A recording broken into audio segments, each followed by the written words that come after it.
স্বাগতম ব্ল্যাক ফরেস্টে। জার্মানির দক্ষিণ পশ্চিম কোণে লুকিয়ে থাকা এক বন, যাকে শুধু বন বলা অন্যায় হবে। এটা এক জীবন্ত কিংবদন্তি।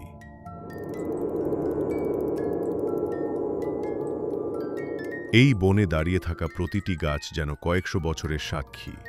এখানে প্রতিটি পথ, প্রতিটি ছায়া লুকিয়ে রেখেছে কোনো না কোনো গল্প। স্নো হোয়াইট, হ্যান্সেল ও গ্রেটেল, র্যাপুঞ্জেল, এরা কেবল গল্প নয়, এরা জন্ম নিয়েছে এই অন্ধকার বন থেকে। ব্রাদার্স গ্রিমের কলম যখন কাগজে চলেছিল, তাদের সামনে ছিল এই বন, কুয়াশা ঢাকা, নিঃশব্দ, ভয়ঙ্কর সুন্দর।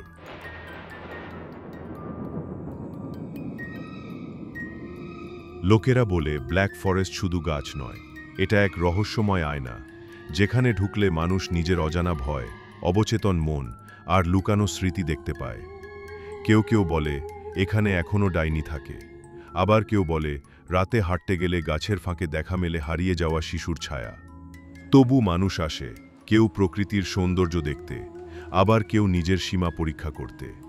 তারা দেখে সবুজের বিস্ময়, ঝর্ণার কাব্য আর নীরবতা, যা ভয় ও শান্তি একসাথে নিয়ে আসে। ব্ল্যাক ফরেস্ট আসলে একটা জায়গা না, এটা এক অনুভূতি, যেখানে আপনি হারিয়ে যেতে পারেন অথবা নিজেকে নতুন করে খুঁজে পেতে পারেন।